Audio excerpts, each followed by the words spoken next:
मैं पहले एक छोटे से राज्य कपिलवस्तु में एक राजकुमार सिद्धार्थ का जन्म हुआ था, जो बाद में गौतम बुद्ध के रूप में प्रसिद्ध हुए।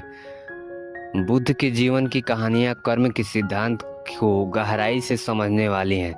बुद्ध ने न केवल अपने जीवन में कर्म को समझाया, बल्कि इसे अपने अनुयायियों को भी सिखाया ताकि वे अपने जीवन के में सही दिशा पर ले जा सकें। बुद्ध के जीवन में एक ऐसी घटना घटी जो कर्म को महत्व को स्पष्ट करती है। इस घटना ने उनके आत्मज्ञान प्राप्त करने के बाद की है, जब वे उपदेशों के माध्यम से लोगों के जीवन को सत्य की शिक्षा दे रहे थे। उनके पास एक साधारण था किसान आया, जिसका नाम काशिभू था। किसान उदास और चिंतित था। उसने बुद्ध से पूछा, भगवान, मैं साधारण व्यक्ति हूँ, दिन रात मेहनत करता हूँ, फिर भी मेरे जीवन में सुख शांति नहीं। मुझे क्यों हमेशा दुख भरी कठिनाइयां झेलनी पड़ती है? मैंने ऐसा कौन सा बुरा कर्म किया है जो दूसरों के लिए यह सब सहना पड़ता है? बुद्ध ने शांत स्वर में उत्तर दिया, कर्म का सिद्धांत बहुत ही गहरा और सूक्ष्म है। जो तुम झेल रहे हो वह तुम्हारे पिछले कर्मों का परिणाम हो सकता है, और आज तुम कर रहे हो वह तुम्हारे भविष्य का निर्धारण करेगा।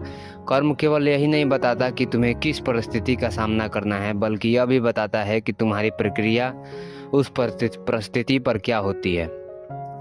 किसान ने कुछ न समझते हुए कहा, बुद्ध से निवेदन किया, भगवान, क्या आप मुझे किसी सरल तरीके बता सकते हैं जो कर्म के सिद्धांत को पूरी तरह समझा सके? बुद्ध ने मुस्कुराते हुए कहा, ठीक है, मैं तुम्हें एक कहानी सुनाता हूँ। बहुत समय पहले एक गांव में दो मित्र हुआ करते थे। एक का नाम था अर्जुन और दूसरे का नाम था दीपक। दोनों अच्छे मित्र थे, लेकिन उनके जीवन जीने के तरीके बहुत अलग थे। अर्जुन एक मेहनती और ईमानदार लड़का था, जबकि दीपक आलसी और स्वार्थी लड़का था। अर्जुन हर दिन कठिन परिश्रम करता था और अपने जीवन के अनुशासन और सदाचार को प्राथमिकता देता था। वही दीपक हमेशा शॉर्टकट ढूंढता था और दूसरों का शोषण कर वो अपना काम निकालने की कोशिश करता था। एक दिन गांव में एक संत ने घोषणा की कि पहाड़ी के ऊपर जाकर बहुत ही बहुमूल्य खजाना छिपा है, और जो कोई भी वहां तक पहुंच जाएगा उसे वह खजाना मिलेगा। अर्जुन और दीपक दोनों को यह सुनकर लालच आया और वे खजाने को पाने के लिए निकल पड़े।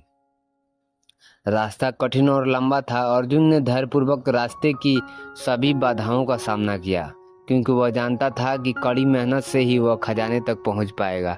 वह धीरे धीरे हर चुनौती का सामना करता गया, लेकिन कभी हार नहीं मानी। दूसरी ओर दीपक ने जल्दी और बिना सोचे समझे रास्ता तय करने की कोशिश की कि वह हर बार शॉर्टकट ढूंढता, लेकिन उसके शॉर्टकट उसे भटका देते। उसने सोचा कि किसी तरह वह अर्जुन से पहले खजाने तक पहुंच जाएगा, लेकिन हर बार वह कठिनाइयों का सामना करना पड़ा। अर्जुन ने अपनी मेहनत और संयम से पहाड़ की चोटी पर पहुंचकर खजाना पा लिया। जब दीपक पहुंचा तो उसे देर हो चुकी थी। खजाना अर्जुन को मिल चुका था। दीपक ने अपने आलस्य और शॉर्टकट ढूंढने के कारण वह अवसर गंवा दिया, जबकि अर्जुन ने अपनी ईमानदारी और मेहनत से वह पा लिया। इस कहानी का संदेश सीधा है, अर्जुन और दीपक के कर्म ही उसके परिणामों के लिए उत्तरदायी थे। अर्जुन के अच्छे कर्म ने उसे सफलता दिलाई, जबकि दीपक के बुरे कर्मों ने उसे असफलता के मार्ग पर ढकेल दिया।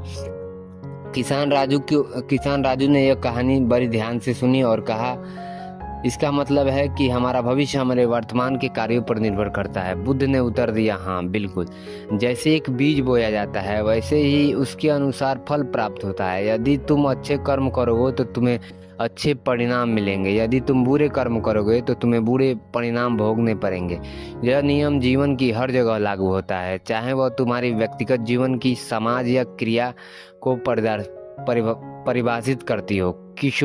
राजू ने उत्सुकता से पूछा, लेकिन भगवान, कभी कभी ऐसा होता है कि हम अच्छे कर्म करते हैं फिर भी हमें बुरे परिणाम झेलने पड़ते हैं, ऐसा क्यों होता है? बुद्ध ने उत्तर दिया, यह सही है कि कभी कभी हमें लग सकता है कि अच्छे कर्मों का फल तुरंत नहीं मिलता, लेकिन यह मत भूलो, कर्म का परिणाम हमेशा समय पर निर्भर करता है। कुछ कर्मों का फल तुरंत मिल जाता है, जबकि कुछ कर्मों का फल भविष्य में मिलता है।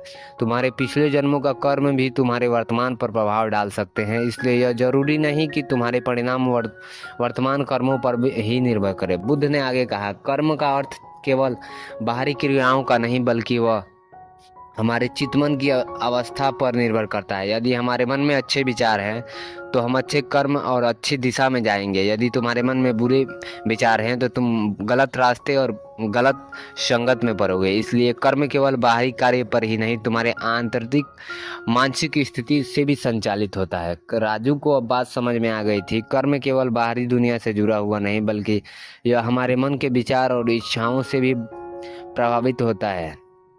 उन्होंने बुद्ध मार्गों पर आधारित बहुत चीज़ें बताई। मैं अपने कार्यों को विचारों और अच्छे संगत को कैसे नियंत्रण करूं? बुद्ध ने राजू से मुस्कुराते हुए कहा, हर व्यक्ति का जीवन में कर्मों का प्रतिफल तुम अपने वर्तमान कर्मों की सही दिशा में ले जाकर अपने भविष्य को बदल सकते हो।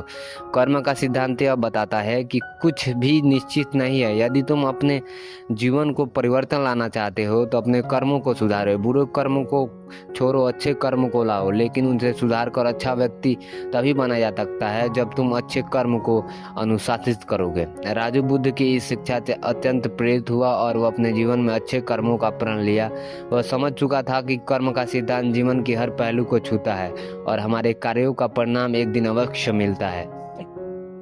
बुद्ध की इस कहानी से हमें सीख मिलती है कि कर्म का सिद्धांत बुद्ध के जीवन और शिक्षाओं का एक महत्वपूर्ण हिस्सा है। यह हमें यह सिखाता है कि हम अपने जीवन के कर्ता स्वयं हैं। हमारे अच्छे या बुरे कार्य ही हमें भविष्य का निर्माण कराते हैं। बुद्ध की यह कहानी हमें यह इस बात का गहन बोध कराती है कि कर्म का नियम अटल है और जीवन की सच्ची शांति और संतोष पाने के लिए हमें अपने विचारों और कर्मों को शुद्ध रखना ही पड़ेगा। बुद्ध ने इस कहानी में ये बताने की कोशिश की है कि कर्म हमारे हाथ में है, पर उसका फल हमारे हाथ में नहीं है। पर ऐसा नहीं कि फल नहीं मिलेगा, फल मिलेगा, लेकिन उसके लिए हमें अच्छे विचार, अच्छे संगत और अच्छे इंसानों के साथ, अनुशासन के साथ रहना चाहिए। तब जाकर बुद्ध ने इस कहानी में कर्म की सिद्धांत की प्रेरणा दी है। हमें उम्मीद है कि आपको ये कहानी पसंद आई होगी। चलिए मिलते हैं अगली